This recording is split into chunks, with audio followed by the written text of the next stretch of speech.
Today I want to talk about the difference between the popular criminal background checks that we do.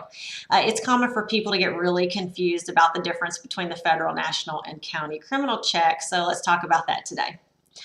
The difference between the federal criminal check and the national criminal database search is that federal criminal search reports information from the high level white collar crimes or those crimes that cross the state lines. So the national database compiles information from thousands of sources at the county, state, and federal levels. The difference between the county criminal and the federal criminal search is that those federal crimes are tied to the highest level of government with the authority of Congress, and they've also been defined by those federal statutes and regulations. County criminal searches identify crimes against your local laws. So those would include your more common criminal offenses such as our misdemeanors. And an example of that would be a conviction for marijuana possession.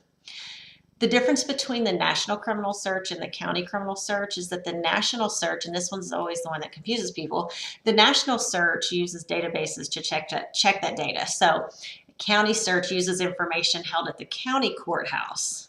And the reason why it's suggested you run both searches is because the data is only as good as the information within that database. I've seen instances where a felony arrest was listed in that county courthouse, but the county forgot to report it up to that national database. Not good.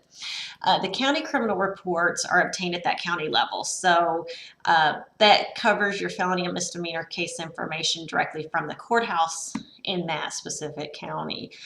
They typically go back about 7 years, but some of them can go back further than that, depending on the county. The benefit to the county reports is that they are your most accurate. They contain all the case filings for that day in the court system. The biggest downfall is that the county criminal reports only cover that one county. So this could get really expensive if you're trying to run all the counties in a state or just all the counties the person's lived in. This is why we offer you that all county search, which is great. It's a great little search. But in addition to that, just because a person lives in one county doesn't mean that he or she can't commit that crime in a neighboring county. So again, this is why it's important to run both the national and county searches. I get asked a lot, what are white collar crimes specifically and why are they prosecuted in a different court? Well, the white collar crimes include all of your capital punishments. So your fraud, your embezzlement, tax evasion, robbery, kidnapping,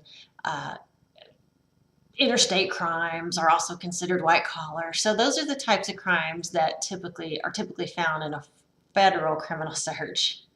So that's it for today. I'm Brandy Bishop with iVerified Background Screening Solutions. See you next time.